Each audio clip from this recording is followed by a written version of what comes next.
සම්මා සම්බුදු සරණයි. ධම්මෝ හවේ රක්කති ධම්මචාරී. නිවැරදිව ධර්මයට අනුකූලව හැසිරෙන්න ධර්මයේ විසින්ම ආරක්ෂා කරනවා. ඒ නිසාම අපි හැම මොහොතකම උත්සාහ ගන්නට ඕනේ ධර්මානුකූල දිවි පෙරදක් ගත කරන්න.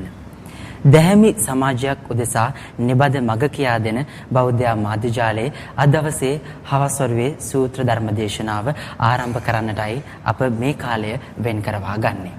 එහෙමනම් අද දවසේදී අපගේ ගෞරවනීය ආරාධනෙන් ධර්මානුශාසනාව පැවැත්වීම උදෙසා මේ ස්ථානයට වැඩම කොට වදාළ හොරණ පොකුණු විට විනයාලංකාරාම වාසී ශාස්ත්‍රපති පූජ්‍යපාද කුකුල්පනේ සුදස්සි ස්වාමින්ද්‍රයන් වහන්සේ අපි තාම নমස්කාර පූර්වකව ධර්මානුශාසනාව සඳහා පිළිගනු ලබනවා.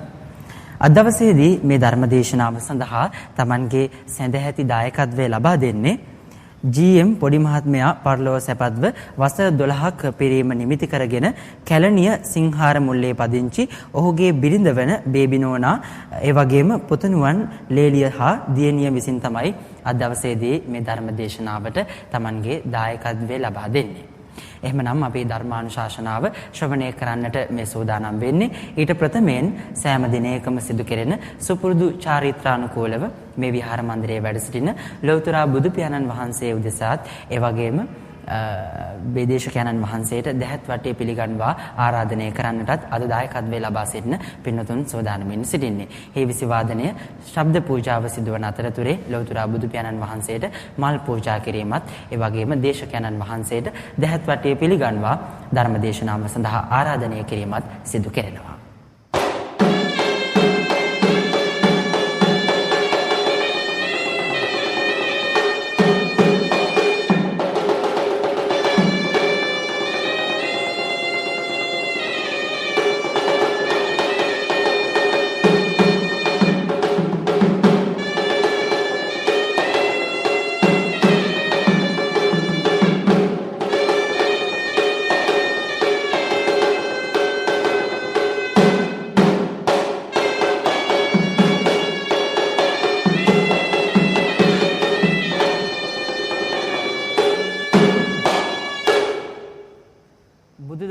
කොයිතරම් අපේ ජීවිතේ හා සමදිව කටයුතු කරනවාද කියනවා නම් මේ ලෞතර බුදුදහම නිසා අපේ සිත් නිවා සනහලනවා. ඒ නිසාම ලෞතර බුදුමෙවින් වදහල ලෞතර ශ්‍රී සද්ධර්මයෙන් බිදක් ශ්‍රවණය කරන්නටයි අපි මේ මොහොතේ සූදානම් වෙන්නේ. අප සියලු දෙනාම පංචශීලයේ පිහිටුවා අද දවසේ ධර්මානුශාසනාව පවත්වන්නට මෛතාම නමස්කාර පූර්වකව ආරාධනය කරනවා.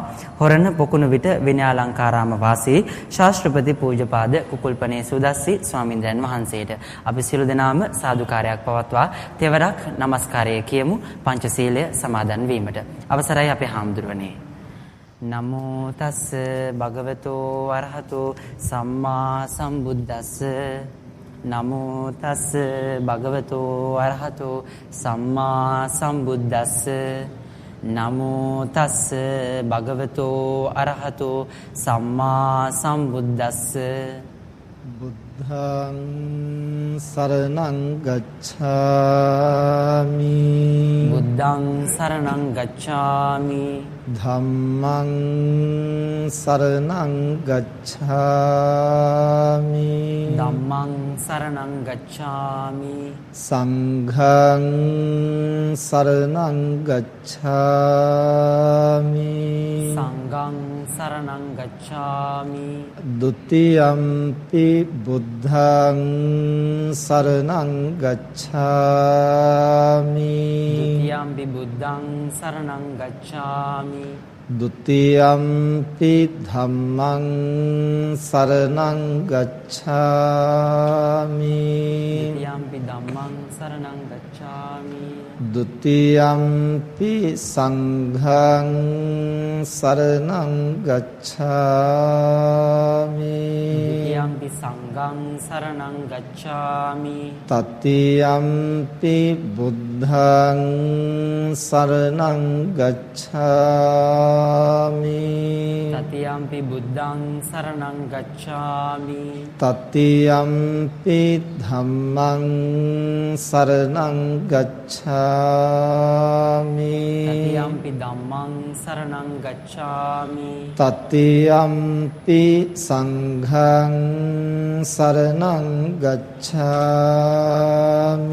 තතියම්පි සංඝං සරණං ගච්ඡාමි තිසරණ ගමනං සම්පුන්නං ආම බන්තේ පානාති පාතා වේරමණී සික්ඛාපදං සමාදියාමි පානාති පාතා වේරමණී සික්ඛාපදං සමාදියාමි අදින්නාදානා වේරමණී සික්ඛාපදං සමාදියාමි අදින්නාදානා වේරමණී සික්ඛාපදං සමාදියාමි කාමේසු මිච්ඡාචාරා වේරමණී සික්ඛාපදං සමාදියාමි කාමේසු මිච්ඡාචාරා වේරමණී සික්ඛාපදං සමාදියාමි මුසාවාදා වේරමණී සික්ඛාපදං සමාදියාමි මුසාවාදා වේරමණී සික්ඛාපදං සමාදියාමි සුරාමේරය මජ්ජපමා දට්ඨානා වේරමණී සික්ඛාපදං සමාදියාමි සුරාමේරය මජ්ජපමා දට්ඨානා වේරමණී සික්ඛාපදං සමාදියාමි තිසරණේන සද්ධෙන් පංචශීලං ධම්මං සාධුකං සුරක්ෂිතං කତ୍වා අප්පමාදේන සම්පාදේත ආමබන්තේ සාදු සාදු සමන්ත චක්කවාලේසු අත්‍රා ගච්ඡන්තු දේවතා සද්ධම්මං මුනි රාජස් සුනන්තු සග්ග මොක්ඛදං ධම්මස්සවන කාලෝ අයං භදන්තා ධම්මස්සවන කාලෝ අයං භදන්තා ධම්මස්සවන කාලෝ අයං භදන්තා නමෝ තස් භගවතු අරහතෝ සම්මා සම්බුද්දස්ස නමෝ තස් භගවතු අරහතෝ සම්මා සම්බුද්දස්ස නමෝ තස් භගවතු අරහතෝ සම්මා සම්බුද්දස්ස සත්තකෝ ඉමේ භගිනියෝ බොජ්ජංගා යේ සංභාවිතත්තා බහුලීකතත්තා භික්ඛුවාසවානං khයා අනාසවං චේතෝ විමුක්තිං පඤ්ඤා විමුක්තිං දිත්තේව ධම්මේ සයං අභිඤ්ඤා සච්චිකत्वा උපසම්පජ්ජ විහෙරති තී සද්ධාවන්ත පින්තුනි දිනපතා සවස් කාලයේ සිදු කෙරෙන විශේෂ සූත්‍ර දේශනාවක් ඇසුරෙන් පැවැත්වෙන ධර්මානුශාසනාවයි පවත්වන්නට සූදානම් වෙන්නේ.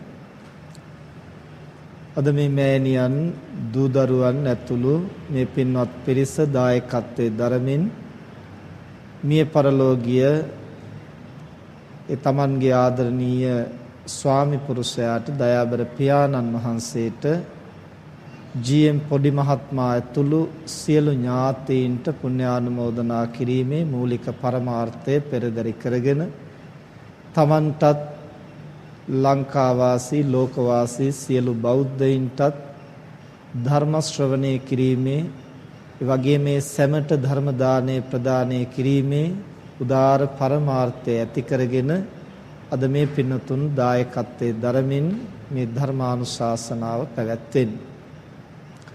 අදට નિયમિત සූත්‍ර දේශනාව මජ්ක්‍ධිම නිකායේ උපරිපන්නාසකේ නන්දකෝවාද සූත්‍රය. උපරිපන්නාසකයයි කියලා කියන්නේ මජ්ක්‍ධිම නිකායේ කොටස් 3ක් තියෙනවා. එයින් තුන්වැනි කොටස. ඒ තුන්වැනි කොටසට අයත් නන්දකෝවාද සූත්‍රය තමයි අද දවසට નિયમિત සූත්‍ර දේශනාව. එහි ඇතුළත් වෙන සූත්‍ර පාඨයකුයි අපි මාතෘකා කළේ ධර්මානුශාසනාව සඳහා. මේ නන්දකෝවාද සූත්‍ර දේශනාවට අදාළ සිදුවීම සිදු වෙන්නේ තථාගතයන් වහන්සේ සවැත් නුවර ජේතවනාරාම මහා විහාරයේහි වැඩ වාසය කරන සමය. ඒ කාල වකවානුවේ භික්ෂූන් වහන්සේලා එක් එක්කෙනාට පවරලා තිබුණා භික්ෂුණීන් වහන්සේලාට දිනපතා ධර්මයෙන් අවවාද අනුශාසනා කරන්නට.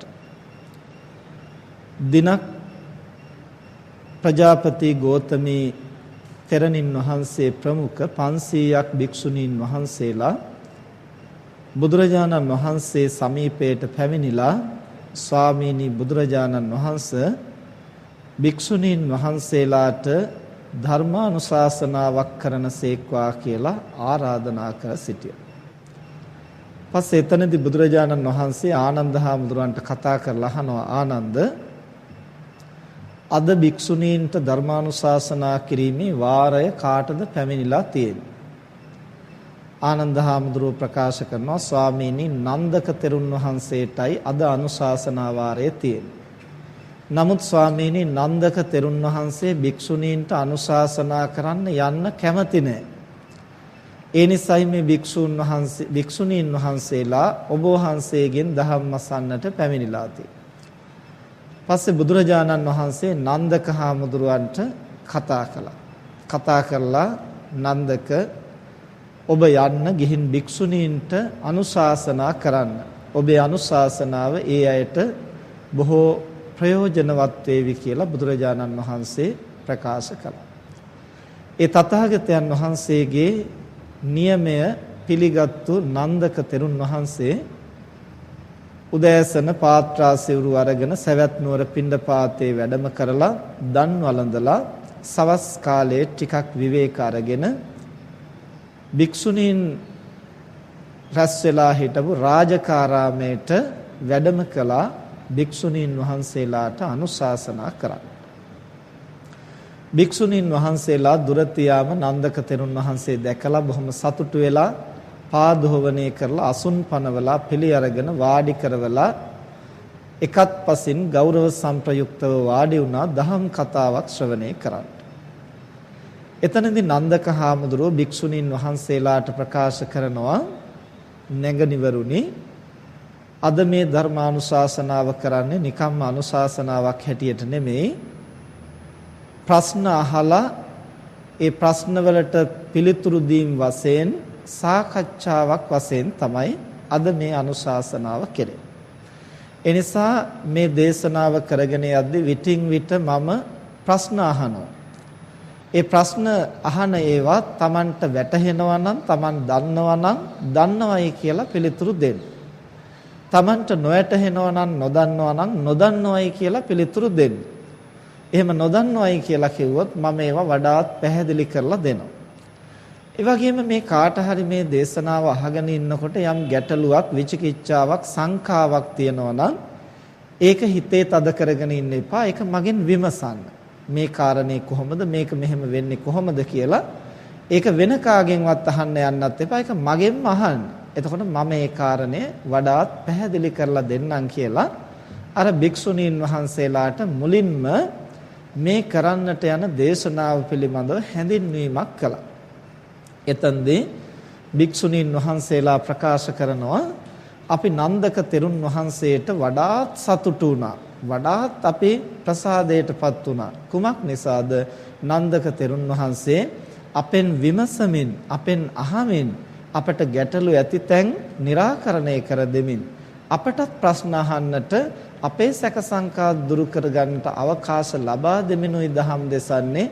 ඒක ඊටා විශිෂ්ටයි. ඒ නිසා අපි නන්දක තෙරුන් වහන්සේගේ අනුශාසනාව පිළිබඳව කලින්ම ප්‍රසාදයටපත් වුණා කියලා අර භික්ෂුණීන් වහන්සේලා වඩාත් පැහැදීමටපත් වෙලා තෙරුන් වහන්සේගේ අනුශාසනාවට ඇහුම්කන් දුන්නා.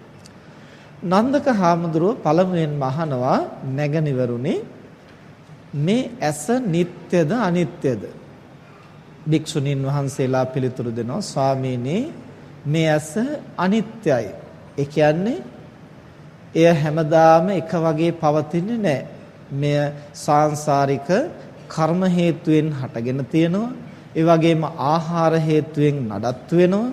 මේ කර්ම හේතුවෙන් හටගෙන ආහාර හේතුවෙන් නඩත්තු වෙන මේ චක්සුස එහෙම නැත්නම් මේ ඇස ඒ හේතුන්ගේ අභාවය නිසා අභාවයට යනවා. කර්ම ශක්තිය ක්ෂය වෙලා යනකොට අහෝසි වෙලා යනකොට මේ ඇස අහෝසි වෙනවා. ඒ වගේම මේ කයේ ජීවය ආහාරමය ශක්තිය අහෝසි වෙනකොට මේ ඇස අහෝසි වෙනවා. ඒ නිසා මේ ඇස කොයිතරම් හොඳින් පැවතුනත් එක් ජීව කාලයක් අවසන් වෙනකොට මේ ඇස කයේ අභාවයත් එක්ක අභාවයට යනවා. ඒ නිසා ස්වාමීනි මේ ඇස නිට්ටයයි කියලා කියන්නට පුළුවන් කමක් නැහැ. ඊළඟට නන්දක තෙරුන් වහන්සේ අහනවා නැගණිවරුනි මේ ඇස අනිත්‍ය නම් එය සුවයි කියලා ගන්නට සුදුසුද දුකයි කියලා ගන්නට සුදුසුද? එතනදී භික්ෂුණීන් වහන්සේලා පිළිතුරු දෙනවා ස්වාමීනි යමක් අනිත්‍ය නම් එය සුඛයක් හැටියට ගන්න එක සුදුසු නෑ. එය සැපයක් නොවේ, ඒකාන්තයෙන් දුකක්. හටගත්තා වූ ඇස අභාවයට යාම, එහි අහෝසි වීම, ඒ නොපෙනී යාම ඒකාන්තයෙන් දුකක්. ඒක සුඛයක් හැටියට ගන්නට පුළුවන් කමක් නෑ. ඊළඟට නන්දක තෙරුන් වහන්සේ අහනවා නැගණිවරුනි යමක් අනිත්‍ය නම් යමක් දුක නම් එය ආත්මීය වශයෙන් එය මම කියලා එය මගේ කියලා එය මට ඕන හැටියට පවත්වන්නට පුළුවන් කියලා ඒ විදිහෙන් ගන්නා එක සුදුසුද? භික්ෂුණීන් වහන්සේලා පිළිතුරු දෙනවා ස්වාමීනි යමක් නিত্য නොවේ නම් එය දුක පිණිස හේතු වෙනවා නම් එය ආත්මීය වශයෙන් ගන්න එක සුදුසු නැහැ. මෙතන දුක පිණිස හේතු වෙනවයි කියලා කියන්නේ අපි සාමාන්‍යයෙන් අදහස් කරන විදිහට මේ කටුක වේදනාවක් කියන එකම නෙමෙයි. ලෝකයා සාමාන්‍යයෙන් දුක කිව්වහම ගතට සිතට දැනෙන දුක් වේදනාව තමයි බොහෝ විට ගණන් ගන්න. නමුත් මේ දුක කියන එක ක්‍රම තුනකට ධර්මෙහි විග්‍රහ වෙනවා. දුක්ඛ දුක්ඛ, විපරිණාම දුක්ඛ, සංඛාර දුක්ඛ. දුක්ඛ දුක්ඛයයි කියලා කියන්නේ කායිකව මානසිකව දැනෙන කටුක වේදනාව. ඒක අපි කාටත් ප්‍රකටයි. විපරිණාම දුක්ඛයයි කියන්නේ පවතින తত্ত্বය විකෘති වෙලා වෙනස් තත්වයකටපත් වීම. ඇස මේ හොඳට පෙනෙන්නට තියෙනවා ටික කාලයකදී ඒක නොපෙනී යනවා. දුර්වල වෙනවා, සුද වැහෙනවා, ස්නායු මැරෙනවා. මේ විදිහේ අබල දුබල තත්වයටපත් වෙලා ඒ පවතින ප්‍රභාස්වර තත්ත්වේ විකෘතියටපත් වෙනවා. අන්න විපරිණාම දුක්ඛය. පවතින තත්ත්වේ පෙරලීමටපත් වෙනවා. ඊළඟට සංඛාර දුක්ඛයයි කියලා කියන්නේ යම් හේතුවකින් යමක් හටගත්තා නම් ඒ හේතුව අහෝසි වුණාම ඵලයත් අහෝසි වෙලා යනවා. ආයෙත් හේතු ගොඩනගන්නට ඕන.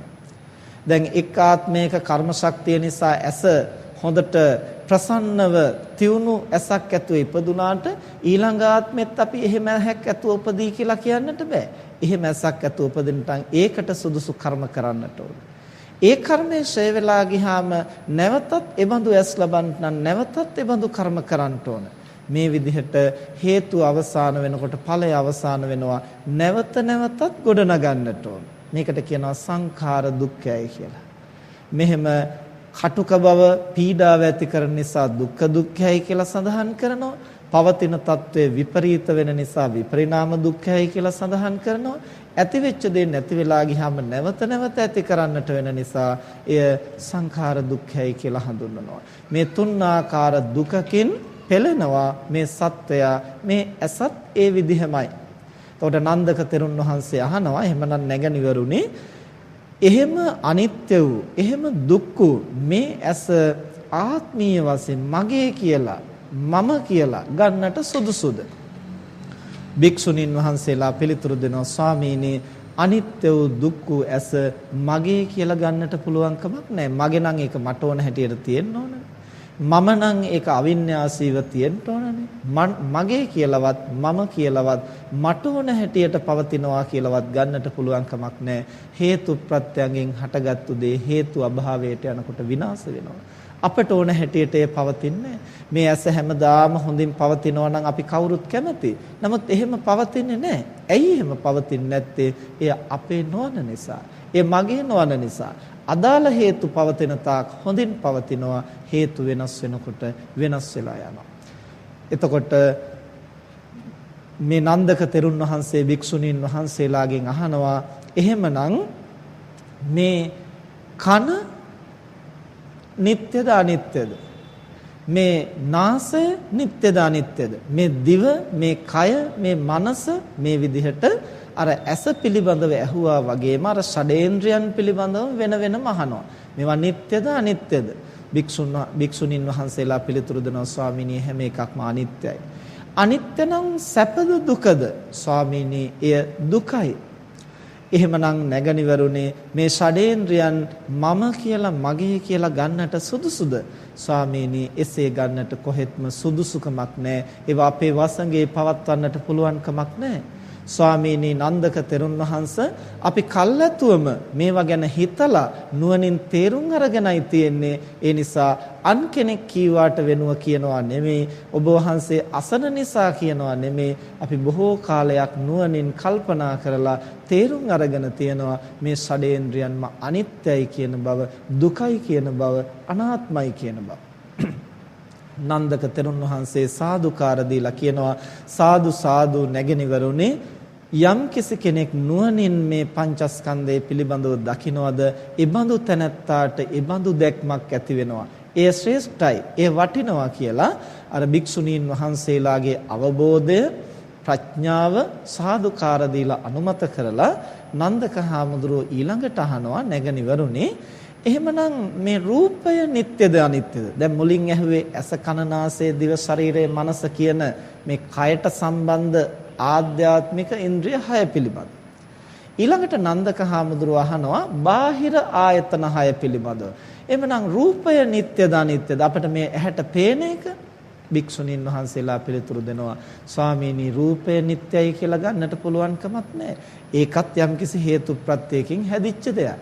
ඉතින් ඇසත් අනිත්‍ය නම් ඒ ඇහැ නොපෙනී ගියාම රූපය කොහොමත් පේන්නේ නැහනේ. ඒ නිසාත් ඒ රූප ඡායාව අනිත්‍යයි. ඒ විතරක් නෙමෙයි රූපය කියන එකත් යම්කිසි හේතුවකිනුයි හටගෙන තියෙන්නේ. අපිට මේ ඇහැට පේන හැම දෙයක්ම සදාකාලික ද්‍රව්‍ය නෙමෙයි. ඒවා යම්කිසි හේතුවකින් මේ ගොඩනැගිලි, මේ ඇසට පෙනෙන මේ මල්, මේ ගස්, මේ මිනිසුන්, මේ සත්තු සිව්පාව, ඉරහඳ තාරකා මේ ඇසට ගෝචර වෙන හැම දර්ශනයක්ම යම්කිසි හේතු ප්‍රත්‍යයෙන් හටගත්තු දෙයක්. එහෙමනම් ඒවා නිට්ටයයි කියලා කියන්නට පුළුවන් කමක් නැහැ. එහෙමනම් ඒවා සැපද දුකද? අර මුලින් කිව්ව ආකාරයටම භික්ෂුණීන් වහන්සේලා පැහැදිලි කරනවා ස්වාමීනි ඒවා සැපයි කියලා ගන්නට පුළුවන් කමක් නැහැ. එහෙමනම් නැගණිවරුනේ මේ අනිත්‍ය වූ දුක්ඛ මේ බාහිර රූපය මගේ කියලා මම කියලා ගන්නට සුදුසුද? මේ ඇහැට පේන රූපය මගේ. මේ ඇසට පෙනෙන ස්වාමියා, මේ ඇසට පෙනෙන බිරිඳ, මේ ඇසට පෙනෙන දරුවා, මේ ඇසට පෙනෙන මගේ ශරීරය, මේ ඇසට පෙනෙන මව පියා, මේ ගේ දොර ඉඩකඩම් ධන ධාන්‍ය මේ නෙතට අහුවෙන මේ රූප ඡායාවන් මම කියලා හරි මගේ කියලා හරි ගන්නට වටිනවද එහෙමනම්? භික්ෂුණීන් වහන්සේලා පිළිතුරු දෙනවා ස්වාමීනි එහෙම ගන්න එක සුදුසු නෑ. එහෙම කියන්නට පුළුවන් කමක් නෑ. මොකද එහෙම මගේ කියලා පවත්වන්නට පුළුවන් කිසිවක් මේ ලෝක ධාතුවේ නෑ. අපට ඕන හැටියට ඒ කිසිවක් පවතින්නේ නෑ. සැමියා මගේ කියලා හිතුවට මට ඕන හැටියට පවතින්නේ නෑ. බිරිඳ මගේ කියලා හිතුවට මට ඕන හැටියට පවතින්නේ නෑ. දරුවා මගේ කියලා හිතුවට මට ඕන හැටියට පවතින්නේ නෑ. මේ ඇසට පෙනෙන රූප ඡායාවන් කිසිවක් මම කියලා මගේ කියලා ගත්තට ඒකක්වත් මට ඕන හැටියට පවතින්නේ නැහැ. ඒ නිසා ස්වාමීනි රූප ඡායාවන් කිසිවක් ඒ රූපායතනයන් කිසිවත් මමත්වයෙන් ගන්නා එක නුසුදුසුයි. ඊළඟට නන්දක හාමුදුරුව අහනවා එහෙමනම් නැගණිවරුනි කනට ඇහෙන ශබ්දය, නාසයට දැනෙන ගඳ සුවඳ, ඒ වගේම කයට දැනෙන ස්පර්ශය, දිවට දැනෙන රසය, සිතට දැනෙන අරමුණු මේවා නිට්ටයයි කියලා ගන්න එක හොඳයිද? දැන් බාහිර ශබ්ද, ගන්ධ, රස, ස්පර්ශ මේවා එක්තරා ප්‍රමාණයකට අනිත්‍යයි කියලා අපට වැටහෙනවා. හැබැයි හිතට දැනෙන සමහර જાති ඒකනම් එහෙමමයි කියලා, ස්ථිරයි කියලා අපට සමහර වෙලාවට හිතෙනවා. මේ මට දැනෙච්ච දේ නම් ඇත්තම තමයි, මේක නම් කවදාවත් වෙනස් වෙන්නේ නැහැ. මට මේ අවබෝධ වෙච්ච අවබෝධය නම් ස්ථිරම අවබෝධයක්. මේ මිනිස්සයා ගැන, මේ පුද්ගලයා ගැන මට හැඟිච්ච දේ නම් ආයෙ නම් කවදාවත් වරදින්නේ නැහැ. මේක ස්ථාවරම අවබෝධයක්. අන්න එහෙම අපි හිතනවා. මෙහෙම මනසින් ගන්නා වූ අරමුණු අපි නිත්‍ය වශයෙන් ගන්නවා. අපට යම් පුද්ගලයෙක් පිළිබඳව තරහවහම ඒ පුද්ගලයා කරපු කියපු දේ නිත්‍ය වශයෙන් අපි සදාකාලිකව මනසේ තියාගෙන ඒකත් එක්ක ගැටෙනවා. හැමදාම හිත ගැටෙනවා. යමක් පිළිබඳව තෘෂ්ණාව ඇති වුනහම ඒ පිළිබඳව ඇති වුණු ඇල්ම, සෙනෙහස ඒ හැමදාම තියාගෙන අපි තෘෂ්ණාවෙන් බැඳෙනවා. ඊර්ෂ්‍යාවක්, මුලාවක් ඇති වුනහම එහෙමයි. මෙන්න මේ විදිහට මේ රූප, ශබ්ද, ගන්ධ, රස, ස්පර්ශයන් යම් ආකාරයකින් අනිත්‍යයි කියලා වැටහුණත් මේ සිතට දැනෙන අරමුණු අපි බොහෝ වෙලාවට නිත්‍ය වශයෙන් ගන්නවා. ඒ නිසා නන්දක හාමුදුරුව අහනවා, නැගණිවරුනි, ඒ සිතට දැනෙන අරමුණු මමත් නිත්‍ය වශයෙන් ගන්න එක සුදුසුද? භික්ෂුණීන් වහන්සේලා ප්‍රකාශ කරනවා, ස්වාමීනි කොහොමවත් එහෙම සුදුසු නෑ. ඒකක්වත් ඒ විදිහින් නිත්‍ය වශයෙන් ගන්නට පුළුවන් කමක් නෑ. එහෙමනම් නැගණිවරුනි, ඒ රූප, ශබ්ද, ගන්ධ, රස, ස්පර්ශ ධර්මයන් අනිත්‍ය නම් සැපද දුකද? ඒවා දුකයි. එහෙමනම් ඒවා ආත්ම වශයෙන් ගන්නට සුදුසුද? ස්වාමීනි කොහෙත්ම සුදුසු වෙන්නේ නැහැ. පින්තුනි, බුදුරජාණන් වහන්සේ එක් අවස්ථාවක දේශනා කරන එක් සූත්‍ර ධර්මයක, මහණෙනි මේ මිනිස්සු මේ රූපය ආත්ම වශයෙන් ගන්නවා නම් හොඳයි. නාම ධර්මය මනස ආත්ම වශයෙන් නොගෙන. එකෙන් කියන්නේ මොකද්ද? ආත්ම වශයෙන් යම් කිසි දෙයක් ගන්න එක හොඳයි කියන එක නෙමෙයි. මිනිස්සු මේ රූපය ආත්ම වශයෙන් ගත්තොත් ඒක ටික කාලෙකින් අහෝසි වෙලා යනවා. එක ආත්මයකින් ඉවරයි. එතනින් පස්සේ ආත්ම වශයෙන් ගත්තත් නැතත් ඒක ඉවරයි. හැබැයි සිතට දැනෙන අරමුණු ආත්ම වශයෙන් ගත්තාම ඒක එක භවයකින් ඉවර වෙන්නේ අනන්ත සංසාරයේ භවයෙන් භවය ආත්මීය වශයෙන් උපාදාන කරගෙන දුක් විඳිනවා. ඒ නිසා බුදුහාමුදුරුවෝ එක් තැනක දේශනා කරනවා, මේ මිනිසුන් ආත්ම වශයෙන් ගන්නවා නම්, කයවත් ආත්ම වශයෙන් ගන්නවා නම් හොඳයි, සිත නොගෙන. එකෙන් අදහස් කරන්නේ මේ හැම දෙයක්ම අනාත්ම ධර්ම. හැබැයි කය ආත්ම වශයෙන් ගත්තා වුණත් එය తాවකාලිකව පවතින නිසා අනාත්ම බව වැටහෙනවා. හැබැයි මේ සිත සහ සිතට දැනෙන ධර්ම ආත්මීය වශයෙන් ගත්තාම ඒ මිත්‍යා දෘෂ්ටිය දුරු කරන්නට ලේසි නෑ. ඒ දුෂ්කර භාවයයි බුදුරජාණන් වහන්සේ හිදී දේශනා කරන්නේ. එතකොට මේ විදිහට නන්දක තෙරුන් වහන්සේ භික්ෂුණීන් වහන්සේලාගෙන් විමසනවා, එහෙමනම් නැගණිවරුනි, මේ බාහිර රූප, ශබ්ද, ගන්ධ, රස, ස්පර්ශ ධර්ම කියන මේ ආයතන ධර්මයන් අනිත්‍යයි, දුකයි, අනාත්මයි. එතකොට භික්ෂුණීන් වහන්සේලා කියනවා, ස්වාමීනි අපි මේ කවුරුවත් කිව්වට නෙමෙයි, ඔබ වහන්සේ අහන නිසාත් නෙමෙයි, අපි කල්ැතුම මේවා ගැන හිතලා තිබුණා. මේවා ගැන තේරුම් අරන් තිබුණා. මේ රූපය, මේ ශබ්දය, මේ ගන්ධය, රසය, ස්පර්ශය, ධර්මය මේ හැම එකක්ම නිත්‍ය නැහැ කියන බව, දුකයි කියන බව, අනාත්මයි කියන බව නන්දක හාමුදුරුවෝ සාදුකාර දුන්නා. නැගණිවරුනි, වටිනවා යම් කිසි කෙනෙක් මනා විදර්ශනා නුවණින් මේ සංස්කාර ධර්මයන් පිළිබඳව දකිනවද, එබඳු කෙනෙකුට අන්නේ විදිහේ පැහැදිලි දැක්මක් ඒකාන්තයෙන් ඇති වෙනවා. ඊළඟට නන්දක හාමුදුරුවෝ තුන්වෙනුව අහනවා, නැගණිවරුනි මේ චක්කු විඥාණය නිත්‍ය වශයෙන් ගන්න එක හොඳයිද? දැන් ඇස ගැන ඇහුවා, රූපය ගැන ඇහුවා, ඊළඟට තුන්වෙනුව අහනවා මේ ඇසත් රූපයත් එකතු වෙලා හටගන්න දැනීම. ඇහැට රූප ඡායාවක් වැටුනහම ඔන්න රූපයක් කියලා සංඥාවක්, සිතක් පහළ වෙනවා. ඒකට තමයි චක්කු විඥානයයි කියන්නේ. කනට ශබ්දයක් වැටෙනකොටම ඔන්න ශබ්දයක් කියන අපිට දැනුමක් ඇති වෙනවා. ඒකට කියනවා සෝත විඥානයයි කියලා. එතකොට දැන් නන්දක හාමුදුරුවෝ අහනවා, දැන් ඇහත් අනිත්‍යයි, කනත් අනිත්‍යයි. එහෙමනම් මේ ඇස නිසා හටගන්න චක්කු විඥානය ඒක නිට්ටයද? භික්ෂුණීන් වහන්සේලා පිළිතුරු දෙනවා, ස්වාමීනි ඒකත් නිට්ටයයි කියන්නට බෑ. නිට්ටය නොවේ නම් ඒක සැපද? නෑ සැපයි කියන්නටත් බෑ. එහෙමනම් ඒක මම කියලා ගන්නට පුළුවන්. ඔන්න මට ඇහුණා. ඔන්න මට පෙනුණා. මමමයි දැක්කේ. මගේ ඇස් දෙකෙන්ම දැක්කා. මේක වැරදි කියන්නේ කොහොමද? මිනිස්සු එහෙම තර්ක විතර්ක කරගන්නවා. ඒක කොහොමද නෑ කියන්නේ? මගේ කනටම නෑ ඇහුනේ. මගේ ඇස් දෙකෙන්මනේ දැක්කේ. මගේ ඇස් දෙකෙන් දැකපු දේ කොහොමද නෑ කියන්නේ? මෙහෙම මිනිස්සු තර්ක විතර්ක කරනවා. එහෙමනම් ඇහත් අනිත්‍ය නම් රූපයත් අනිත්‍ය නම් ඒ දැකපු දේ නිට්ටය වෙන්නට පුළුවන්ද? කනත් අනිත්‍ය නම්, ශබ්දයත් අනිත්‍ය නම් ඇහිච්ච දේ ස්ථිර දෙයක් වෙන්නට පුළුවන්ද? මේ විදිහට නන්දක හාමුදුරුවෝ භික්ෂුණීන් වහන්සේලාගෙන් අහනවා.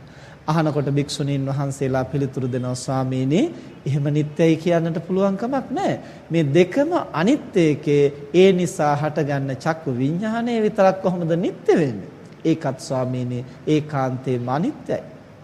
නමුත් ලෝකේ අපි බොහෝ දෙනා බොහෝ අවස්ථාවල මේවා නිට්ටය සංඥාවෙන්, ස්ථිර සංඥාවෙන්, තිරසාර සංඥාවෙන් අරගෙන තමයි බොහෝ ගැටලු නිර්මාණය කරගන්නේ. එතකොට නන්දක හාමුදුරුවෝ ඊළඟට අහනවා එහෙමනම් නැගණිවරුනේ සෝත විඥානය, ගාන විඥානය, જીවහා විඥානය, කාය විඥානය, මනෝ විඥානය මේවා ගැන මොකද කියන්නේ? ඒවා නිට්ටයද අනිත්‍යද? ඒ විදිහටම භික්ෂුණීන් වහන්සේලා පිළිතුරු දුන්නා. පිළිතුරු දීලා භික්ෂුණීන් වහන්සේලා ප්‍රකාශ කරනවා ස්වාමීනි අපි මේවා මේ කියන්නේ නිකම්ම ඇහුවට වෙනුව නෙමෙයි, කාගෙන්වත් අහගෙන නෙමෙයි ස්වාමීනි අපි මේවා ගැන කල්ලාතුව හිතලා කල්ලාතුව මේවා ගැන තේරුම් අරගෙන තියනවා. ඒ නුවණින් වටහාගෙනයි අපි මේ කියන්නේ මේවා අනිත්‍ය ධර්ම, මේවා දුක්ඛ ධර්ම, මේවා අනාත්ම ධර්ම, හේතු ප්‍රත්‍යයන්ගෙන් හටගන්නා වූ මේ සංස්කාර ධර්මයන් ස්වාමීනි ඒකාන්තයෙන් මේ අනිත්‍ය වූ දුක්ඛ වූ අනාත්ම වූ ස්වභාවය උරුම කොටගෙනයි පවතින්නේ. නන්දක හාමුදුරුවෝ දැන් ඔය විදිහට ප්‍රශ්නෝත්තර වශයෙන් භික්ෂුණීන් වහන්සේලාගෙන් පිළිතුරු ලබා ගත්තා. ලබාගෙන ඊළඟට උන්වහන්සේ උපමාවක් දේශනා කරනවා. දැන් තව දුරටත් මේ කාරණේ තහවුරු කරන්නට යන්තමට හරි පටලැවිල්ලක් තියෙනවා නම් විමසලා විසඳලා තේරුම් ගන්නට උන්වහන්සේ උපමාවක් දේශනා කරනවා. නැගණිවරුනේ යම් පහනක් දැල් වෙනවා. ඒ පහන අනිත්‍යයි. කැඩෙන බිඳෙන සුළුයිනේ. ඒ නිසා ඒක අනිත්‍යයි.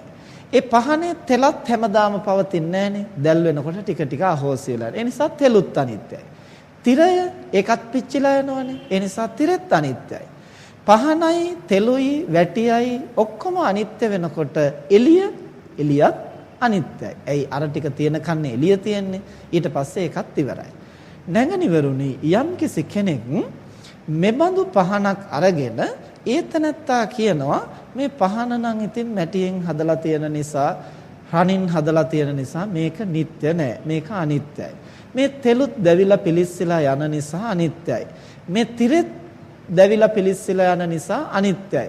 හැබැයි මේකේ ආලෝකය නම් අනිත්‍ය නෑ කියලා යම්කිසි කෙනෙක් කිව්වොත් ඒ කතාව ඇත්තක්ද කියලා නන්දක හාමුදුරුවෝ අහනවා. භික්ෂුණීන් වහන්සේලා පිළිතුරු දෙනවා ස්වාමීනි එහෙම කියන්නේ කොහොමද? පහනත් අනිත්‍ය නම්, තෙලුත් අනිත්‍ය නම්, තිරෙත් අනිත්‍ය නම්, ඒකෙන් හටගන්නා පහන් සිලුවත් අනිත්‍ය නම් ස්වාමීනි ආලෝකයේ පමණක් කොහොමද නිට්ටය වෙන්නේ? ඒකත් ඒකාන්තයෙන්ම අනිත්‍යයි. ඊට පස්සේ නන්දක හාමුදුරුව අහනවා නැගණිවරුනි මම මේ කියන්නේ පහනක් ගැනම නෙමෙයි. සමහරු අන්න ඒ විදිහට මේ කය ගැන හිතනවා. ඒ අයට තේරෙනවා මේ ඇස අනිත්‍යයි කියලා. ඒ අයට තේරෙනවා මේ කන අනිත්‍යයි කියලා. ඒ අයට තේරෙනවා මේ නාසය, දිව, ශරීරය මේවා අනිත්‍යයි කියලා තේරෙනවා. හැබැයි තේරුණාට ඒ ඇස, කන, නාසය, දිව, ශරීරයේ මනස නිසා යම්කිසි සුවයක් හෝ දුකක් හෝ උපේක්ෂාවක් හෝ වින්දහම ඒක දැඩිව අල්ල ගන්නවා. ඇහුවාම නම් තේරෙනවා මේ ඇස අනිත්‍යයි කියලා. මේක හැමදාම පවතින්නේ නැහැ. හැබැයි ඇස නිසා යම් රූපයක් දැක්කහම ඒක මේ භවයේ විතරක් නෙමෙයි අනන්ත සංසාරෙම අල්ලගෙන ඉන්නවා.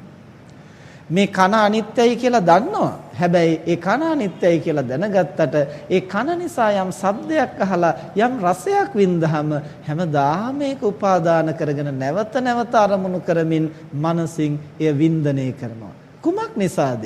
එය නිත්‍ය වශයෙන්, ස්ථිර වශයෙන්, තිරසාර වශයෙන් ඔවුන් මනසින් ග්‍රහණය කරගන්නවා.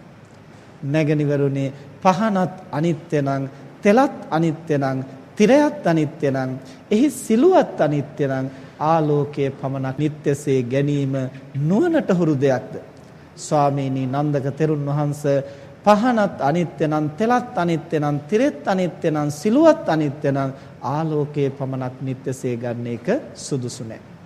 එහෙමනම් නැගණිවරුනි මේ ඇසත් අනිත්‍ය නම්, කනත් නාසයත් දිවත් කයත් මනසත් අනිත්‍ය නම් මේවා නිසා අපි එදිනදා ජීවිතේ ලබන සැප දුක් උපේක්ෂා වේදනාවන් දිගින් දිගටම උපාදාන කරගෙන නිත්‍ය වශයෙන් අල්ලාගෙන ඉන්න එක සුදුසුද?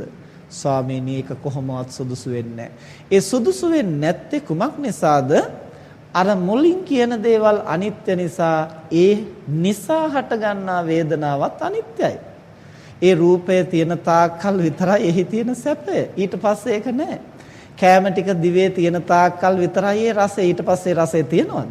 පහවදාටත් ඕනනම් ආයෙත් උයා පිහාගෙන දිවේ තියලා බලන්නට ඕන. එහෙම නැත්නම් පෙර විඳපු රසය මනසෙන් උපාදාන කරගෙන තලු මරන්නට ඕන. වැඩි හරියක් දෙනා ඒ පෙරවින්ද රසය නැවත නැවත උපාදාන කරගෙන තලු මරලා මේ භවයේ පමණක් නෙමේ අනන්ත සසරේම නැවත නැවත භව ගමන දිගු කරගන්නවා. තෘෂ්ණාව නිසා උපාදාන කරගන්නවා. උපාදානයේ නිසා එය අල්ලාගෙන නැවත නැවත මේ චිත්ත පරම්පරාව හට ගන්නවා.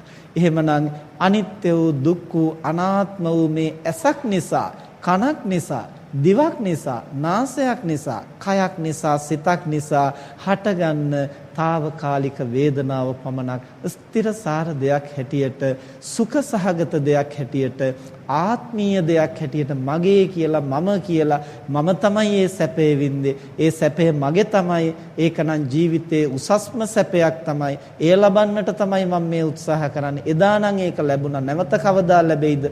මේ විදිහෙන් යම්කිසි කෙනෙක් මේ අනිත්‍ය වූ දුක්ඛ වූ අනාත්ම වූ ඉන්ද්‍රිය ධර්ම නිසා හටගන්නා සුඛ දුක්ඛ උපේක්ඛා වේදනාවන් නිත්‍ය වශයෙන්, සැප වශයෙන්, ආත්මීය වශයෙන් අල්ලා ගන්නවා නම් ඒ ඥානවන්ත ක්‍රියාවක්ද අනුවන ක්‍රියාවක්ද කියලා නන්දක හාමුදුරුවෝ අහනවා. අර භික්ෂුණීන් වහන්සේලා පිළිතුරු දෙනවා, ස්වාමීනි ඒකනම් ඥානවන්ත ක්‍රියාවක් නෙමෙයි. ඇයි ඥානවන්ත ක්‍රියාවක් නොවෙන්නේ? ස්වාමීනි ඒ හේතු ප්‍රත්‍ය නිසායි ඒ ධර්මතාවයන් පහළ වෙන්නේ. ඒ හේතු ප්‍රත්‍ය අහෝසි වෙනකොට ඒ ධර්මය අහෝසි වෙනවා. දිවත් රසයත් නිසා රසය පිළිබඳව සුඛ වේදනාවක් දැනෙනවා. ඊට පස්සේ ඒ දිවත් අනිත්‍ය වෙනකොට, ඒ ආහාරයත් අනිත්‍ය වෙනකොට ඒ රසය පිළිබඳව හටගත් වේදනාවත් අනිත්‍ය වෙනවා. අනිත්‍ය වෙනවා නම් මොනවද එහි පවතින්නේ? එහෙම අනිත්‍ය වෙනකොට ආය මේක උපදවන්නට වෙනවා. ආයෙත් හම්බ කරන්න ඕන. ආයෙත් කෑම උයන්න ඕන. ආයෙත් කන්න ඕන. ඊයේ මොනවා කෑවත් අද දවස වෙනකොට ඒකේ අමුතු රසයක් Tamanට තලු මරන්නට පුළුවන් කමක් නැහැ. අද ආයෙත් උයන්නට ඕන. අද මොනවද කන්නේ? ලුණු මිරිසුයි බතුයිද, මස් මාළුයි බතුයිද කියන එක හෙට වැඩක් නැහැ. හෙට ආයෙත් උයන්නට ඕන. එයි මේ සංඛාර දුක්ඛය. හටගත්තු දේ අහෝසි වුණාම මොකවත් ඉතිරි වෙලා නැහැ. ආය මුල ඉඳන් උපදවන්නට ඕන. ආයෙත් හම්බ කරන්නට ඕන. ආයෙත් ජීවිතේ පවත්වන්නට ඕන. මෙන්න මේ විදිහට කවදාවත් ඉවර නොවන මහා බරක්, එහෙම නැත්නම් මහා වෙහෙසක් මේ සංස්කාර ධර්ම පිළිබඳව පවතිනවා. එහෙමනම් එය සැපයි කියලා ගන්නට සුදුසු නෑ. Tamanට ඕනෑ හැටියට ස්ථාවරව පවත්වා ගන්නට බැරි නම් ඒ මගේ කියලා, මම කියලා අල්ලාගන්න එකේ තේරුමකුත් නැහැ ස්වාමීනි. ඒ නිසා ඒ හේතු සාධක නිසා ඒ ධර්මතාවයන් හට ගන්නවා. ඒ හේතු සාධක අහෝසි වෙනකොට ඵලය අහෝසි වෙනවා. ඒ නිසා කිසිවක් නිත්‍ය වශයෙන්, සුඛ වශයෙන්, ආත්මීය වශයෙන් ගන්න එක සුදුසු නැහැ කියලා භික්ෂුණීන් වහන්සේලා පිළිතුරු දුන්නා. ඊළඟට නන්දක හාමුදුරුවෝ තවත් උපමාවක් දේශනා කරනවා. නැගණිවරුනි මහා රුක්ෂයක් තියෙනවා. පොළවේ ගැඹුරට මුල් විහිදුණු, ඊතා පළලට අතුපතර විහිදුණු මහා රුක්ෂයක් තියෙනවා. යම්කිසි කෙනෙක් කල්පනා කරනවා මේ ගහේ මුල් අනිත්‍යයි. මේ ගහේ කඳත් අනිත්‍යයි. මේ ගහේ අතුත් අනිත්‍යයි. මේ ගහේ කොළත් අනිත්‍යයි. හැබැයි මේකේ සෙවණ නම් නිට්ටයයි. ඒකනම් හොඳයි. ඒකනම් ආත්මීයයි කියලා ගන්නවා නම් ඒක ඥානවන්ත දෙයක්ද? භික්ෂුණීන් වහන්සේලා අර විදිහටම පිළිතුරු දෙනවා, ස්වාමීනි ඒක නුවණක්කාර තීරණයක් නෙමෙයි. ඒ මුලත් අනිත්‍ය නම්, ගහත් අනිත්‍ය නම්, කොළත් අනිත්‍ය නම්, අතුපතරත් අනිත්‍ය නම් හෙවන විතරක් කොහොමද නිට්ටය වෙන්නේ? අරවා අනිත්‍ය වෙනකොට ඒ නිසා හටගන්නා හෙවණත් ඒකාන්තයෙන් අනිත්‍යයි. ඊට පස්සේ නන්දක හාමුදුරුවෝ කියනවා නැගණිවරුනි මම මේ උපමාව කිව්වේ ගහක් ගැන කියන්නට නෙමෙයි. මේ බාහිර ආයතන රූපය, ශබ්දය, ගන්ධය, රසය, ස්පර්ශය සහ සිතට අරමුණු වෙන ධර්ම මේවා වෙන වෙනම අහලා බැලුවොත් නම් ඒවා ඉතින් ටිකකින් අහෝසි වෙලා යනවනේ කියලා අපට වැටහෙනවා. හැබැයි අහෝසි වෙලා ගියාට ඒ පිළිබඳ සංඥා, සංකල්පනා, වේදනා අපි දැඩිසේ උපාදාන කරගන්නවා. සිතට දැනෙන ඒ සුඛය, ඒ දුක්ඛය, ඒ උපේක්ෂාව අපි දැඩිව ග්‍රහණය කරගන්නවා. ග්‍රහණය කරගෙන ඒ සැපයක් හැටියට ගන්නවා. ඒ ආත්මීය වශයෙන් ගන්නවා. ඒ සදාකාලික වශයෙන් ගන්නවා. ඒ ස්ථීරව පවත්වන්නට උත්සාහ කරනවා. මේ බාහිර රූප ධර්මයන්, ශබ්දයන්, ගන්ධයන්, රසයන්, ස්පර්ශයන් ධර්මයන් සියල්ලක්ම අනිත්‍ය නම්, දුක නම්, අනාත්ම නම් නැගණිවරුනි ඒ නිසා හටගන්නා වූ වේදනාව පමණක් කෙසේ නිට්ටය වෙන්නද? යමෙක් එසේ නිට්ටයයි කියලා ගන්නවා නම් ඒ ඥානවන්ත ක්‍රියාවක්ද? එතෙන්දී භික්ෂුණීන් වහන්සේලා පිළිතුරු දෙනවා ස්වාමීනි ඒක ඥානවන්ත ක්‍රියාවක් නන් නෙමෙයි. ඒ හේතු ප්‍රත්‍යයන්ගෙන් ඒ ධර්මතාවයන් හට ගන්නවා. හේතු අහෝසි වෙනකොට ඵලය අහෝසි වෙනවා. නිසා මේ කිසිවක් නිට්ටය වශයෙන් ගැනීම සුදුසු නැහැ. මෙන්න මේ විදිහට මුලින් එකින් එක වෙනම අහලා ඊට පස්සේ උපමාවලිනුත් අහලා භික්ෂුණීන් වහන්සේලා ඒවට නිවැරදිව පිළිතුරු දෙනකොට නන්දක හාමුදුරුවෝ සාදුකාර දුන්නා. නැගණිවරුනි යමෙක් නුවණින්, විදර්ශනා නුවණින් මේවා ගැන කල්පනා කරලා බැලුවොත් තමයි ඔය කියන ආකාරයට නුවණින් වැටහෙන්නේ. ඒ නිසා ඔබ එසේ නුවණින් වටහාගෙන තිබීම විශිෂ්ටයි කියලා නන්දක හාමුදුරුව ප්‍රශංසා කරලා ඊළඟට උන්වහන්සේ තවත් උපමාවක් දේශනා කරනවා. මනවින් මේ ධහම අවබෝධ කරගත්තු කෙනෙක් අතර සහ සාමාන්‍ය ලෝකයේ මිනිසෙක් අතර තියෙන වෙනස පැහැදිලි කරලා දෙන්නට. කෙලෙස් සහිත වූ සියල්ල තෘෂ්ණාවෙන් උපාදාන කරගත්තු සාමාන්‍ය පුද්ගලයෙක් සහ උපාදානය තොර කරගත්තු තෘෂ්ණාවෙන් නිදහස් වෙච්ච රහතන් වහන්සේ නමක් අතර තියෙන වෙනස්කම පැහැදිලි කරන්නට නන්දක හාමුදුරුවෝ උපමාවක් දේශනා කරනවා. උන්වහන්සේ දේශනා කරනවා නැගණිවරුනි යම්කිසි පුද්ගලයෙක් ගව ඝාතකයෙක් එහෙම නැත්නම් ගව ඝාතකයෙකුගේ අතවැසියෙක් ගව දෙනක් අරගෙන මරනවා. මරලා ඉවර වෙලා මේ ගව දෙනගේ සම බොහොම පරිස්සමින් හොඳ කැපෙන පිහියක් අරගෙන හැම කැපෙන්නත් නැතුව, මස් කැපෙන්නත් නැතුව, හැමයි මසයි අතරින් හිමින් සැරේ මේ පිහිය යවලා ටිකෙන් ටික අර අතර තියෙන නහර වලින් සහ අර සිවියෙන් තියෙන සම්බන්ධතාවයේ හිමින් කපනවා. ගවය මරනවා සමහර විට දැකලා ඇතිනේ, ළඟට දැක්කේ නැතුවට සමහරට පින්තූර වලින් හරි දැකලා ඇති. සත්තු ඒ විදිහට හැම ගලවනවා දැකලා ඇති. එතකොට ඒ මිනිස්සු අර මස් වලට හානි වෙන්නේත් නැහැ. හැබැයි හැම සිදුරු වෙන්නේත් නැහැ. හැමයි මසයි අතර තියෙන බන්ධනය නහර සහ සිවි වලින් එකට ඇලිලා තියෙන බන්ධනය සියුම් පිහියකින් කපලා වෙන් කරනවා. වෙන් කළාම හැම වෙනම කෝට් එකක් වගේ වෙනම ගන්න පුළුවන්, මස් ටික කඳ වෙනම. එතකොට සතාගේ ශරීරයේ තිබුණා වගේම වෙනම තියනවා, කිසිම ලේ වැගිරීමක්වත් නැහැ. හැම වෙනම ආපහු තියෙනවා. දැන් මෙන්න මේ විදිහට අර හැමයි මසයි අතර තියෙන සම්බන්ධය හිමින් සැරේ කපලා වෙන් කරලා හැමයි අර දෙනගේ ශරීරයයි වෙන් කරගන්න. වෙන් කරගෙන මේ ගව ඝාතකයා නැවත වතාවක් මේ හැම අර හරකට පෙරවනවා තිබුණා වගේ. දැන් මේක පොඩ්ඩක්වත් කැපිලා සිදුරු වෙලා නැහනේ. බොහොම පරිස්සමින් කපලා අයින් කරගත්තේ. අයින් කරගෙන ආපහු තිබුණා වගේම ඔළුවේ ඉඳන් කකුල් දෙක දක්වාම අර හැම හොඳට පෙරවනවා. පෙරවලා මේ ගව ඝාතකයා කියනවා දැන් මේ හරකා හිටියා වගේමයි. ඉස්සල්ලත් මේ හරකා මේ විදිහමයි, දැනුත් ඒ විදිහමයි. ඉස්සල්ලත් මේ හරකගේ හැමයි මසයි මේ විදිහට එකට තිබුණා, දැනුත් ඒ විදිහෙන් එකටම තියනවා කියලා කියනවා. නැගණිවරුනි මේ කතාව සත්‍යයක්ද? නන්දක හාමුදුරුවෝ අහනකොට භික්ෂුණීන් වහන්සේලා පිළිතුරු දෙනවා ස්වාමීනි මේ කතාව සත්‍යයක් කියලා කියන්නට බෑ. ඇයි සත්‍යයක් කියන්නට බැරි වෙන්නේ? මුලදී මේ හැමයි මසයි එකට බැඳිලා තිබුණා. නමුත් දැන් ඒ හැමයි මසයි වෙන් කරලා නිකන් උඩින් පෙරවලා විතරයි තියෙන්නේ.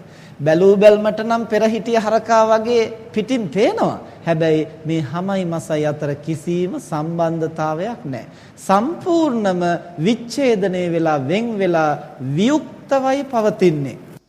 මේ ගවයා සහ සම සංයුක්තව පවතිනවා කිව්වොත් ඒක වැරදි.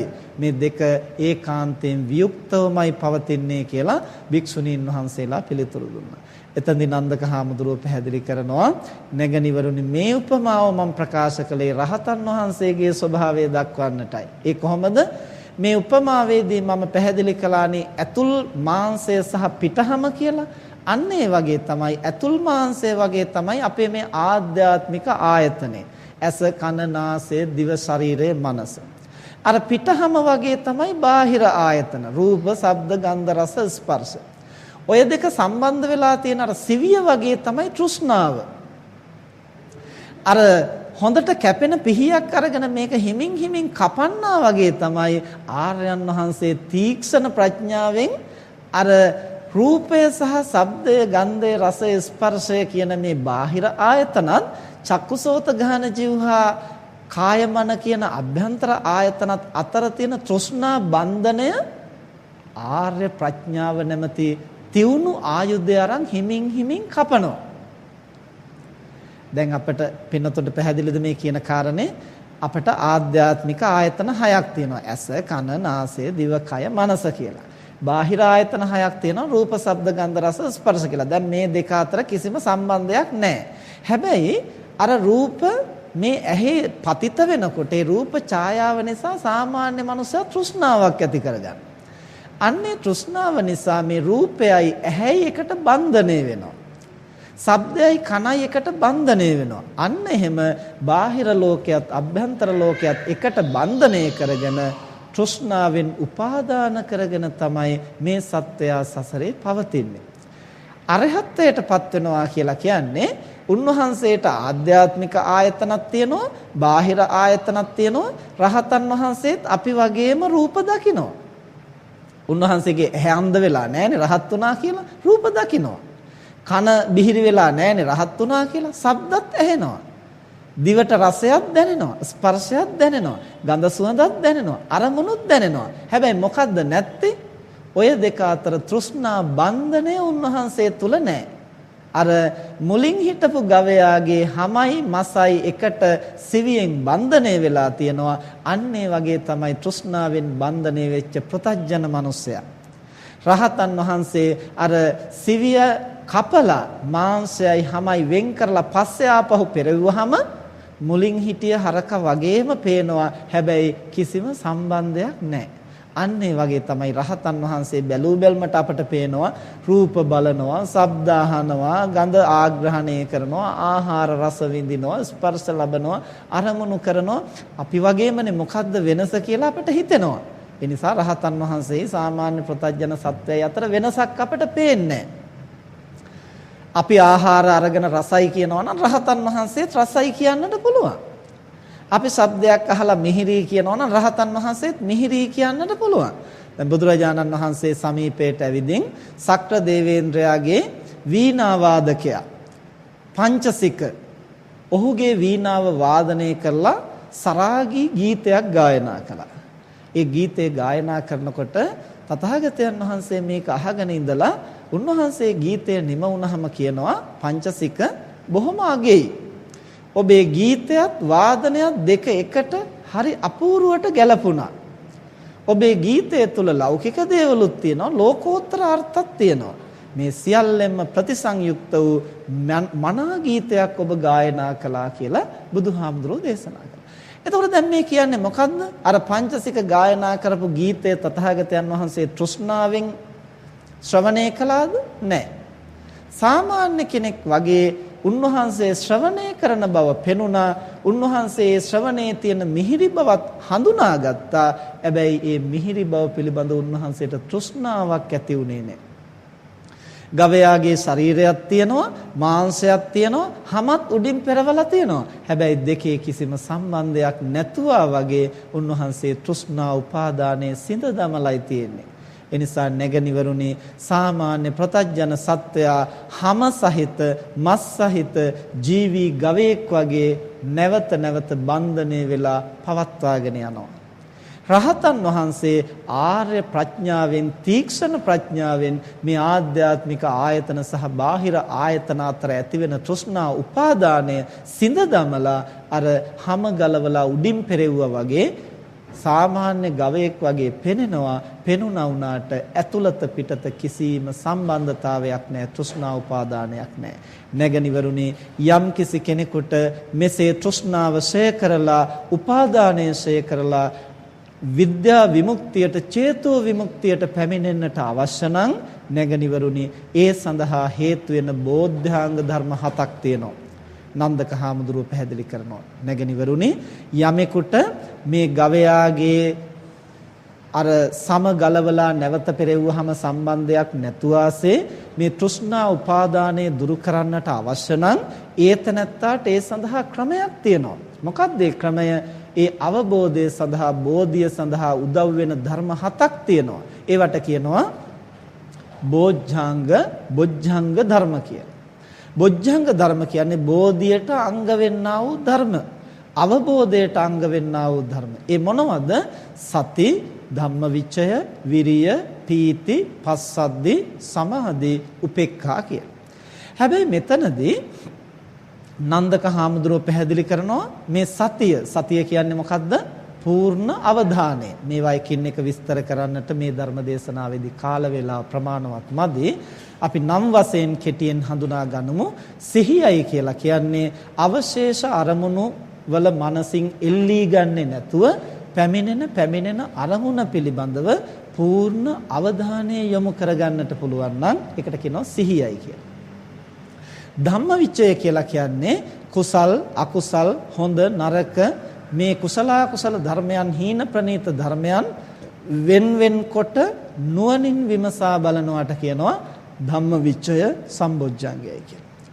ඊළඟට විරිය සම්බොජ්ජංගයයි කියලා කියන්නේ අකුසල ධර්ම ප්‍රහාණය කරන්නට, කුසල් දහම් වඩවන්නට කායික මානසික උත්සාහයක් තියෙනවා නම් ඒකට කියනවා වීරියයි කියලා. විරිය සම්බොජ්ජංගයයි කියලා. ඊළඟට ඒ නිසාම මනසේ හටගන්නා සතුටක්, ප්‍රීතියක් තියෙනවා නම්, අකුසල් දහම් දුරු කරනකොට, කුසල් දහම් වඩවනකොට අපේ මනසේ ලොකු සතුටක්, ප්‍රීතියක් හටගන්නවා. අන්නේ ප්‍රීතියට කියනවා පීති සම්බොජ්ජංගයයි කියලා. ඒ ප්‍රීතිය එහෙම හටගන්නකොට, අකුසල් දහම් ප්‍රහාණය වෙනකොට, කුසල් දහම් වැඩෙනකොට ලොකු සැහැල්ලුවක් ඇති වෙනවා. ගතට සිතට දෙකට මේ සැහැල්ලුව දැනෙන්නට ගන්නවා. දැන් සමහර කෙනෙක් හරි වෙහෙසයි, හරි පීඩාවයි, නිදාගත්තට හරියට නිින්ද ගියෙත් නැහැ, නිදාගෙන උදේ හැරෙනකොටත් ඇඟට බරගතිය, ඔළුවේ බරගතිය. ඇයි මේ? නිරන්තරයෙන් දවසේ ගත්තු අරමුණු නිසා ද්වේෂය, රාගය, තෘෂ්ණාව, ඊර්ෂ්‍යාව, ක්‍රෝධය, වෛරය, මාන්නය, අපේක්ෂාව, බලාපොරොත්තු මෙහිම අකුසල පාප ධර්මයන්ගෙන් ගතසිත ඔක්කොම බර කරගෙන, හෙම්බත් කරගෙන ඒ අකුසල පාප ධර්මයන් ටික ටික සිහියෙන් දකිමින් අයින් කරන්නට පුළුවන් නම් සිතට විතරක් නෙමෙයි පින්නතුනි, ගතටත් ලොකු සැහැල්ලුවක් දැනෙනවා. අන්නේ ගතට සිතට දැනෙන සැහැල්ලුවට කියනවා පස්සද්ධි සම්බොජ්ජංගයයි කියලා. විරිය පීති පස්සද්ධි. ඊළඟට සමාධි සම්බොජ්ජංගයයි කියන්නේ එහෙම අකුසල් දහම් දුරු වෙනකොට, කුසල් දහම් වැඩෙනකොට මනසේ හොඳ සංසුන් බව, එකඟ බවක් ඇති වෙනවා. ඒක හඳුන්වනවා සමාධි සම්බොජ්ජංගයයි කියලා. මෙහෙම අකුසල් දහම් ප්‍රහාණය කරමින් කුසල් දහම් වැඩෙනකොට, සිත එකඟ වෙනකොට, ප්‍රඥාව වැඩෙනකොට, ලෝකයේ හේතුඵල ධර්මයන්ගේ ස්වභාවය වැටහෙනකොට අමුතුවෙන් ලෝකයේ පිළිබඳව ඇලීම් ගැටීම් ඇති වෙලා කලබල වෙන්නේ නැහැ. කැමැති දේ සිද්ධ වුණත්, අකමැති දේ සිද්ධ වුණත් මේ හේතුන්ගෙන සිද්ධ වුණේ කියලා නුවණින් දකිනකොට ලොකු උපේක්ෂාවක්, මදහත් බවක් මනසේ ඇති වෙනවා. අන්නේ උපේක්ෂාව උපේක්ඛා සම්බොජ්ජංගයයි කියලා හඳුන්වනවා. මෙන්න මේ කියන ලද කරුණු 7. මොනවද කරුණු 7? සති, ධම්මවිචය, විරිය, පීති, පස්සද්ධි, සමාධි, උපේක්ඛා. මේ කරුණු 7 නැවත නැවත වඩනවා නම් කොහොමද වඩන්නේ? මෙතනදී විශේෂයෙන් නන්දක හාමුදුරුවෝ දක්වනවා නිකම්ම වඩලා හරියන්නේ නැහැ.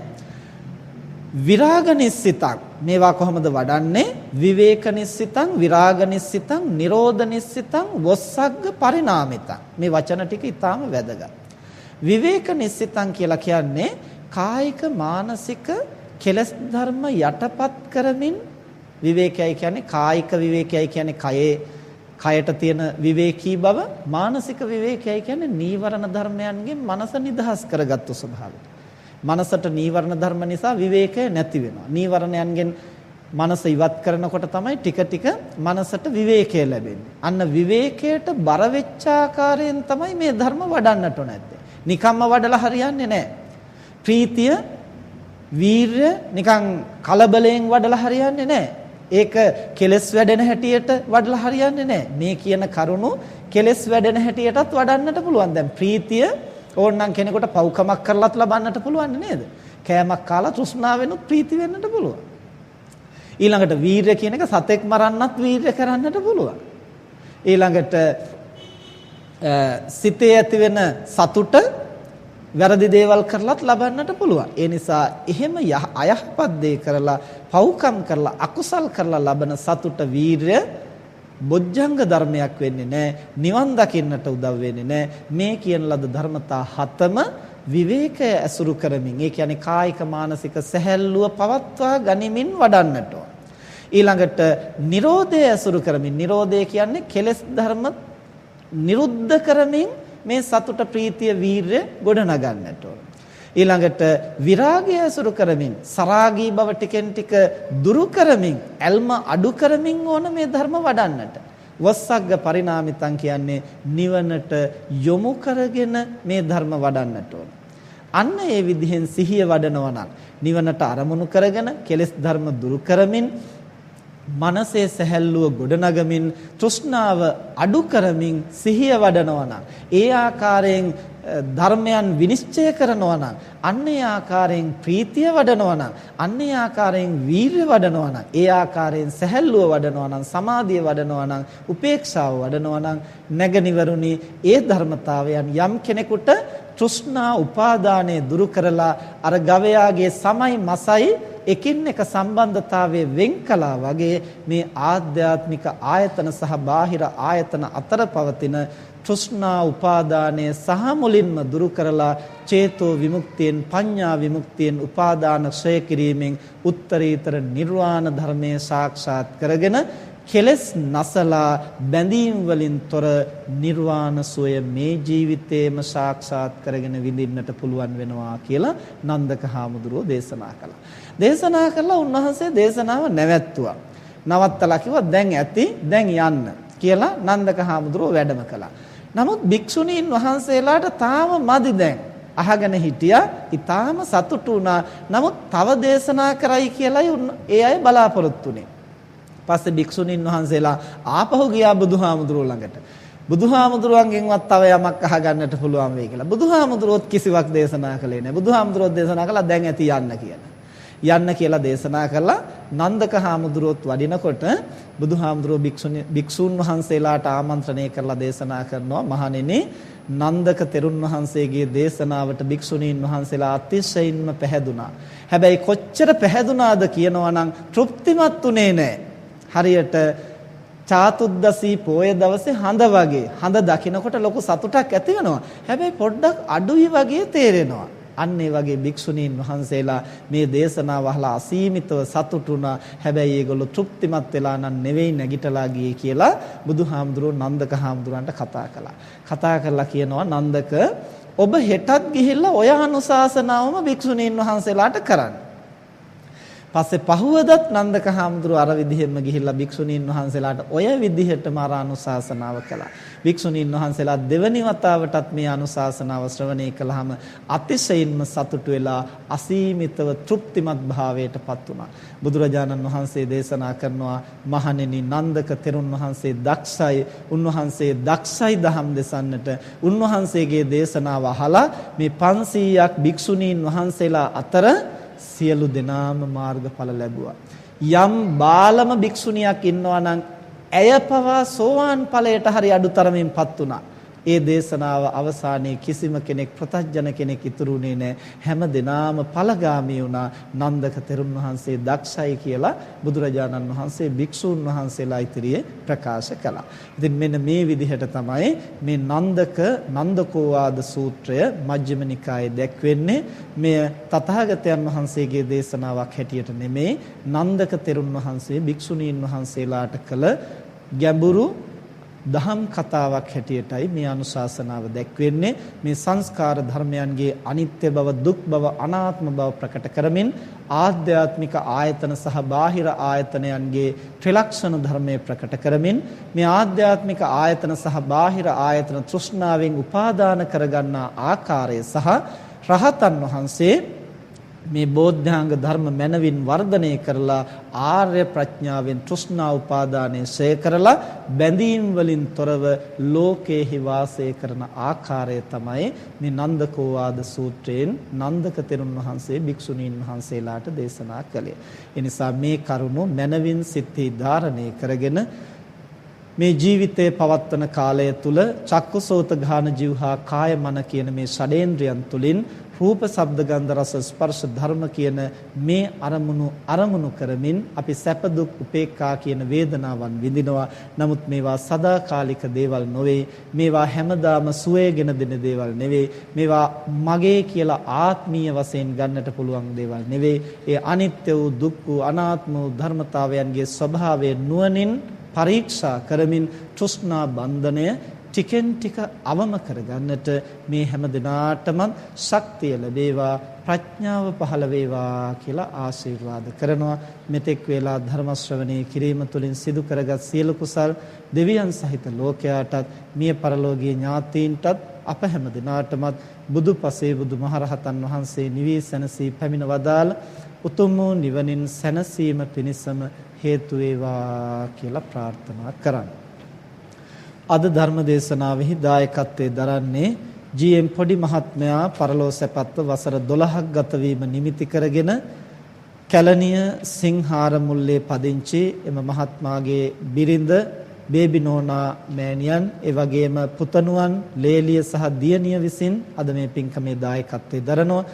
පින්කම තුලින් අපේක්ෂා කරනවා එම මිය පරලෝකීය පියාණන් වහන්සේට පුණ්‍යානුමෝදනා කරන්නට, ඒ වගේම දෙපාර්ශ්වයේම මිය පරලෝකීය සියලු ඥාතීන්ට පුණ්‍යානුමෝදනා කරන්නට, ඒ වගේම සුජීවත්ව සිටින ඒ මෑණියන් වහන්සේ ඇතුළු සියලු ඥාතීන්ට දීර්ඝායුෂ ප්‍රාර්ථනා කරන්නට, අද දින ධර්ම දේශනාව සිදු කළ දේශකයන්න් වහන්සේට, ධර්ම ශ්‍රවණය කළ සෑම දිනාට, සම්බෝධි විහාරාධිපති ගෞරවනීය නායක හාමුදුරන් වහන්සේ ඇතුළු කාර්ය මණ්ඩලයටත් පින්වත් හැම දිනාටමත් ආශිර්වාද කරන්නට බලාපොරොත්තු වෙනවා. ඒ නිසා මේ ධර්ම දේශනාව පැවැත්වීමෙන් ධර්ම දානමය මහ පින්කමක් සිද්ධ කරගත්තා. තම තමන් බණ ඇසීමෙන් ධර්ම ශ්‍රවණමය පින්කමක් සිද්ධ කරගත්තා. ඒ ධර්ම ශ්‍රවණමය ධර්ම දානමය මහා කුසලයත් පරිස්කාර පූජා කිරීමෙන් සිදු කර ගන්නා වූ සියලු කුසලොත් වසර 12කට ඉහතදී මිය පරලොව යන්නට යෙදුන තමන්ගේ ආදරණීය ස්වාමි පුරුෂයා දයාබර පියාණන් වහන්සේ ඥාතිවරයා ජී.එම්. පොඩි මහත්මයා ඇතුළු සියලු ඥාති හිත මිත්‍රාදීන් සතුටින් අනුමෝදන් වෙත්වා. ඒ අයගේ සසර ගමන සුවපත් කරගනිත්වා. ප්‍රාර්ථනීය බෝධියකින් නිවන් දකිත්වා කියලා ප්‍රාර්ථනා කරන්න. ලෝසසුන් ආරක්ෂා කරන පින්නතුන් ආරක්ෂා කරන ඉන්ද්‍රාදී සියලු පින් කැමැති දෙවි දේවතාවෝ දේව මාතාවෝ මේ කුසල් දහම් සතුටින් අනුමෝදන් වෙත්වා. දෙවියන්ගේ දිවයිසුරු සම්පත් වර්ධනය කරගනිත්වා. මේ හැම දිනාටම දෙවියන්ගේ ආශිර්වාදයේ රැකවරණය නොමදව සැලසේවා. දෙවියෝ ප්‍රාර්ථනීය බෝධියකින් නිවන් දකිත්වා කියලා ප්‍රාර්ථනා කරන්න. අප හැම දිනාටමත් මේ උදාර කුසලය මෙලව යහපත අභිවෘද්ධිය පිණිස පවතිවා. සසර වාසය කරන තාක් නරක ආදී සතර අපායකට මිත්‍යා දෘෂ්ටි කුලයකටපත් නොවීම පිණිස, කල්යාණ මිත්‍ර සම්පත්තිය සද්ධර්ම ශ්‍රවණේ ලැබීම පිණිස හේතු වේවා. බුදුපසේ බුදුමහරහතන් වහන්සේ නිවී සැනසී පැමිණ වදාළ උතුම් වූ නිවනින් සැනසීම පිණිසම හේතු වේවා කියලා ප්‍රාර්ථනා කරන්න. මේ සිද්ධ කරගත් සියලු කුසල් බලයෙන්ද බුද්ධ ධම්ම සංඝයාන රත්නත්‍රය අනන්ත ගුණානුභාවයෙන්ද පින් අනුමෝදන් වන දෙවියන්ගේ ආශිර්වාදයෙන්ද මේ ආදරණීය මෑණියන් වහන්සේ ඇතුළු මේ පින්වත් හැම දෙනාටමත් මේ ලෝක වශයෙන් පවතිනා වූ අපල උපද්‍රව අන්තරායන් දුරු වේවා. ආයුරාෝග්‍ය භාග්‍ය ආදී සම්පත් වර්ධනය වේවා.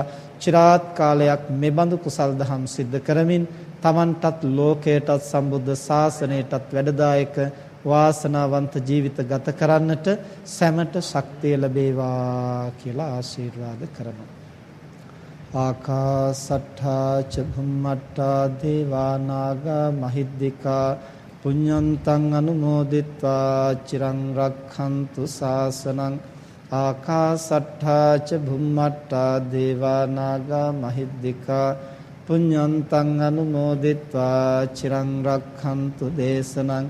ආකාසට්ඨා ච භුම්මට්ඨා දේවා නාග මහිද්దికා පුඤ්ඤන්තං අනුමෝදිත්වා චිරං රක්ඛන්තු ත්වං සදා.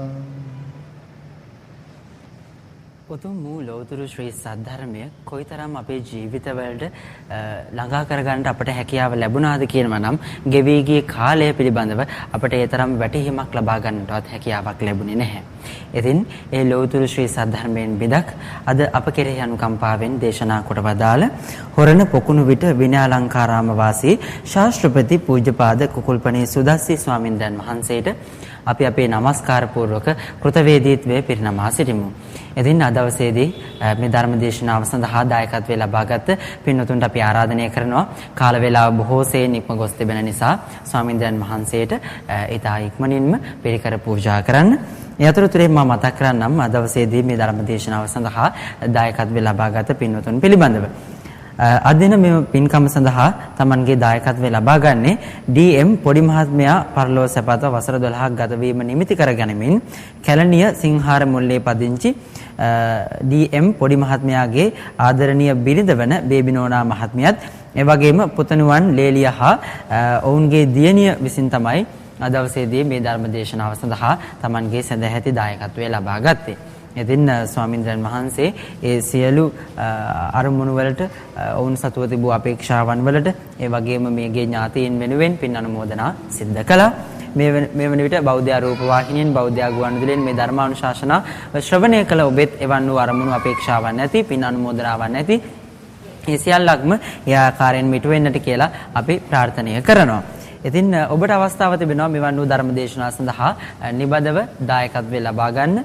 උදෑසන 8 සිට සවස් 6 දක්වා කාලය තුල බෞද්ධ මාධ්‍යාලයට දුරකථන ඇමතුමක් ලබා දීලා ඔබටත් හැකියාව තිබෙනවා. ඔබ කැමැත්තෙන් සිටිනවා නම් මෙවන් වූ ධර්ම දේශනාවකට දායකත්වය ලබා ගන්න. ඒ සඳහා ඔන්න ඔබට අවස්ථාව තිබෙනවා.